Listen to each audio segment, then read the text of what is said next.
الحمدللہ رب العالمین والعاقبۃ للمتقین والصلاۃ والسلام علی خاتم النبیین۔ محترم ناظرین و سامعین، السلام علیکم ورحمۃ اللہ وبرکاتہ۔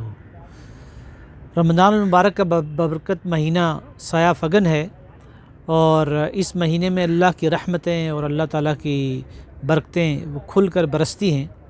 اللہ سبحانہ و تعالیٰ کی ذات کتنی مہربان ہے، اور اس مہینے سے ہم کس طرح فائدہ اٹھا سکتے ہیں اور کس طریقے سے ہم اللہ تعالیٰ کا شکر ادا کر کے اللہ تعالیٰ کے مزید قریب ہو سکتے ہیں۔ اللہ سبحانہ و تعالیٰ نے سورۃ البقرہ کی آیت نمبر 185 کے دوسرے حصے میں اس بات کی وضاحت فرمائی ہے۔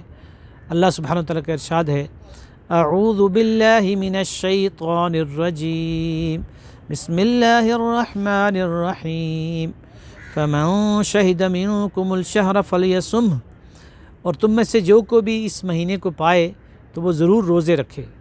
جو شروع میں ایک گنجائش دی گئی تھی کہ فدیہ دینے کی، وہ ختم کر دی گئی ہے۔ اب ہر شخص کو جو صحت مند ہے اس کے لیے اب روزہ رکھنا ضروری ہے۔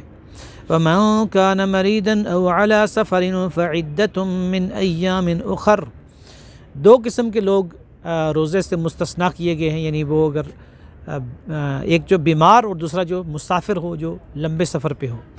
یرید اللہ بکم الیسر ولا یرید بکم العسر، اللہ تمہارے لیے آسانی چاہتا ہے اور اللہ تمہارے لیے تنگی نہیں چاہتا۔ تو یہ پورے دین کی بنیاد ہے، ایک بنیادی اصول ہے کہ اللہ سبحانہ و تعالیٰ چونکہ رحمان ہے، رحیم ہے، مہربان ہے، کریم ہے، اس لیے وہ اپنے بندوں کے لیے آسانی چاہتا ہے۔ وہ ایسے احکامات بندوں کو دیتا ہے کہ جو اگرچہ اس میں بعض دفعہ مشقت بھی ہوتی ہے، لیکن اس سے پھر بہت سارے فوائد حاصل ہوتے ہیں۔ اور اسی لیے اللہ سبحانہ و تعالیٰ نے بچوں اور بوڑھوں اور بہت زیادہ جو مریض ہیں، بیمار ہیں اور جو مسافر ہیں، ان کے لیے روزہ رکھنا فرض قرار نہیں دیا۔ وہ بعد میں جب صحت مند ہو جائیں تو پھر وہ روزہ رکھ سکتے ہیں۔ فرمایا وَلِتُكْمِلُوا الْعِدَّةَ وَلِتُكَبِّرُوا اللَّهَ عَلَى مَا هَدَاكُمْ وَلَعَلَّكُمْ تَشْكُرُونَ، اور تاکہ تم گنتی پوری کرو اور اللہ تعالیٰ کی کبریائی بیان کرو، اور اللہ نے جو آپ کو ہدایت دی ہے اس کے اوپر تم شکر ادا کرو۔ تو اللہ سبحانہ و تعالیٰ کی بڑائی یہ ہے کہ ہم ہر وقت یہ یاد رکھیں کہ اللہ ہی بڑا ہے، باقی جو دنیاوی مفادات ہیں وہ بڑے نہیں ہیں، اس لیے اللہ کے احکامات کو نہیں توڑنا۔ اور پھر اللہ سبحانہ و تعالیٰ نے رمضان المبارک کے مہینے میں قرآن کی شکل میں جو ہمیں ہدایت عطا کی ہے، اس کے اوپر ہم شکر کریں۔ اور شکر یہ ہے کہ قرآن کو صحیح پڑھیں، سمجھیں، اور اس کے پیغام کو دل میں اتاریں اور اس کے پیغام کو دوسروں تک پہنچائیں۔